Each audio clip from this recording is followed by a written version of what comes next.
அனைவருக்கும் வணக்கம். தமிழ்நாட்டில் நடந்துட்டு இருக்கிற அரசியல் கூத்தெல்லாம் பார்த்துருப்பீங்க. தேர்தல் முடிஞ்சதுக்கு அப்புறம் அரசியல்வாதிகளுடைய உண்மை முகம், அவங்க எப்படிப்பட்ட ஆளுக அப்படிங்கிறதெல்லாம் இப்ப வெளிவர ஆரம்பிச்சிருக்குது, பார்த்துருப்பீங்க. அதிமுக மேல எடப்பாடியார் மேல ஒரு குற்றச்சாட்டு வைப்பாங்க.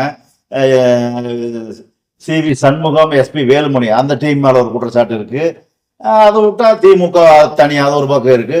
எல்லாத்த விட மிக முக்கியமான பயங்கரமான ஃபோர்ஜரி கும்பல்ங்கிறது பார்த்தீங்கன்னாக்க விடுதலை சிறுத்தைகள் மேல ஒரு குற்றச்சாட்டு இருக்கும். இப்போ அதில் என்னன்னு பார்த்தீங்கன்னா, விஜய் ஆட்சிக்கு வர அமைக்கும் போது கம்யூனிஸ்டுகள் என்ன முடிவு எடுக்கிறாங்களோ அதன்படி நாங்கள் முடிவு எடுப்போம் அப்படின்னு சொல்லிட்டு திருமாவளவன் அறிக்கை கொடுத்துருந்தார். பார்த்துருப்பீங்க. அந்த மே 2ஆம் தேதி இவர் பிறந்த நாள் அன்னைக்கு கொடுத்துருந்துருப்பார். மே 1 கொடுத்துருந்துருப்பார். உழைப்பாளர் தினம் மே 1ஆம் தேதி கொடுத்துருந்துருப்பாரு. அப்போ கம்யூனிஸ்டுகள் உடனடியாக தாவேகாவுக்கு அறிக்கை கொடுக்குறாங்க. என்னன்னா, நாங்கள் உங்கள் இதில் இணைஞ்சுக்கிறோம்னு சொல்லி அவளை நேரடியாக பார்த்து ஒரு ஆதரவு கடிதத்தை கொடுத்துட்றாங்க. ஆனால் திருமாவளவன் எஸ்கேப்பு, வேணும்னே எஸ்கேப்பு. அது எதுக்காக எஸ்கேப்னா, தனக்கு முதல்வர் பதவி கிடைக்கும், வாங்கணும் அப்படிங்கிற எண்ணத்தில் எஸ்கேப்பு. எதை வச்சு சொல்ற அப்படின்னு சொல்ல பார்த்தீங்கன்னா, இவர் சொன்ன அறிக்கைக்கும் நடந்துவிட்ட விதத்துக்கும் முரண்பாடு இருக்கு. ஆக்சுவலாக இப்போ அவங்க போகும்போது, கம்யூனிஸ்ட் போகும்போது இவர் போயிருக்கணும், ஆனால் போகல. போகாம என்னட்டாரு, கசிகா எம்எல்ஏ எல்லாம் வெளியூர் இருக்க, வன்னியரசு இவங்கெல்லாம் வெளியூர் இருக்கிறாங்கன்னு சொன்னாரு. உடனே போன் போட்டு வர சொல்லிட்டேன், ஃப்ளைட் கிடைக்கலன்னு சொன்னாரு, இருந்தாலும் நீங்க கால் டாக்ஸி வச்சு வாங்கன்னு சொல்லிட்டேன் அப்படின்னு சொன்னாரு. ஆனா வந்ததுக்கு அப்புறம் என்னட்டாரு, என்ன செயற்குழு எல்லாம் கூட்டல, செயற்குழு கூட்டணும் அப்படின்னாரு. அப்புறம் பொதுக்குழு கூட்டணும் 2 நாளா இருக்கிறாரு. மனசுக்குள்ள என்னன்னா, முதலமைச்சர் சீட் எப்படியா நம்ம வாங்கிடணும் அப்படிங்கிற எண்ணத்துலதான் அவர் இந்த மாதிரி செயல்பட்டாரு. ஆனா அது இப்ப எப்படி மாத்துறாருன்னா, எனக்கு அப்படி ஒண்ணுமே தெரியாது, நடந்ததே தெரியாது. ஆனா என் நண்பர்கள்லாம் சொன்னாங்க, உங்களுக்கு முதலமைச்சர் பதவி தரதா பேசிக்கிறாங்க அப்படின்னு. இது எப்படிங்க? நண்பர்கள் இவருக்கு சொன்னாங்களாம், உங்களைத்தான் முதல்வராக தேர்ந்தெடுக்கிறாங்க. 108 சீட் வச்சிருக்கிற ஆள் இருக்கிறாங்க. அதுக்கப்புறம் நான் 50 சீட் வச்சு 47 சீட்டாட்ட திமுக வச்சிருக்கிறாங்க. அதுக்கு அடுத்த இடத்துல அதிமுக இருக்கிறாங்க. இவங்களெல்லாம் தாண்டி வெறும் 2 சீட் வச்சிருக்கிற இவங்களுக்கு முதலமைச்சர் பதவி தருவாங்களாம். இவர் எப்படின்னாக்க, ஆரம்பத்திலேயே இவர் தமிழ்நாடு அரசுக்குள்ள வந்துடணும், திமுக தோத்துருன்னு தெரிஞ்சுதான் நாடாளுமன்ற உறுப்பினர் பதவி ராஜினாமா பண்றோம் முடிவு பண்ணாரு.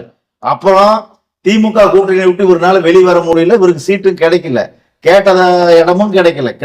கொடுத்த 8 சீட்ல இருந்து 6 சீட்டா குறைச்சிட்டாங்க, அதையும் போச்சு.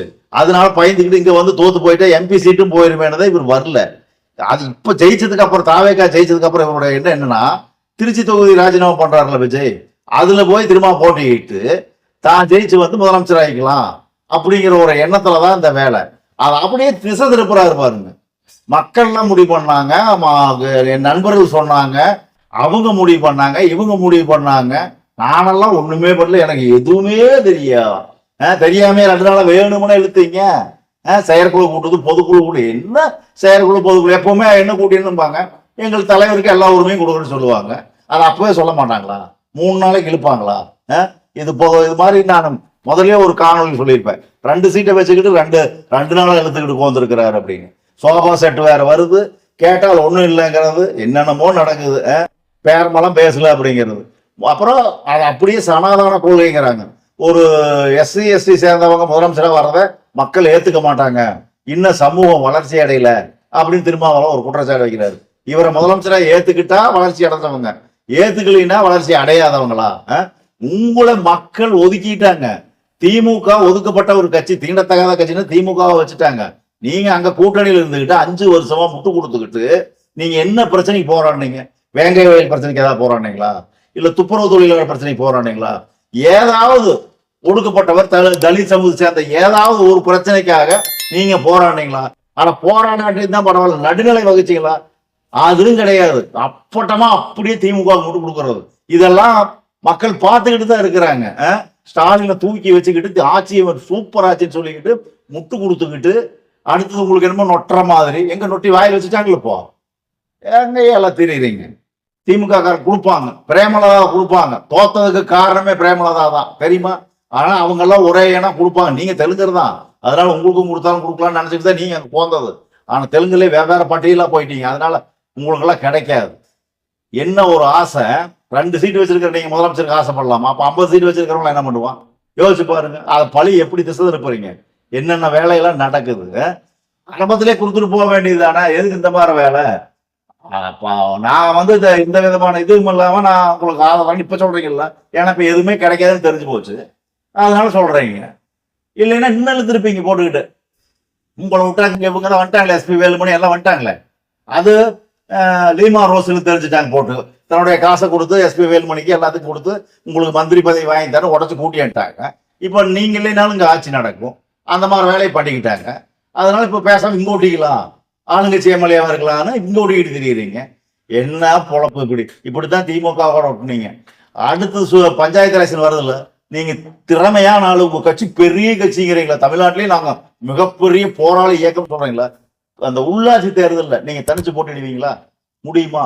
போட்டிட்டு நீங்க உங்க பலத்தை காட்ட தயாரா? எவ்வளவு ஓட் பேங்க் வச்சிருக்கிறீங்கன்னு நீங்க காட்ட தயாரா? உங்களுக்கு அந்த சக்தி இருக்கா? நிச்சயமா நீங்க செய்ய மாட்டீங்க. அப்பவும் தாவேக்காவோடவோ இல்ல வேற ஏதாவது கட்சிகளோ ஒட்டிக்கிட்டு தான் இந்த வேலையை செய்வீங்க. விடுதலை சிறுத்தை கட்சியெல்லாம் என்னைக்கு விஜய் முதலமைச்சரா வந்தாரோ அன்னைக்கே கதை முடிஞ்சிருச்சு. இளைஞர்கள் ஓட்டு, விடுதலை சிறுத்தைகள் இருந்து அத்தனை இளைஞர்களுடைய ஓட்டையும் அவர் எடுத்துட்டார்.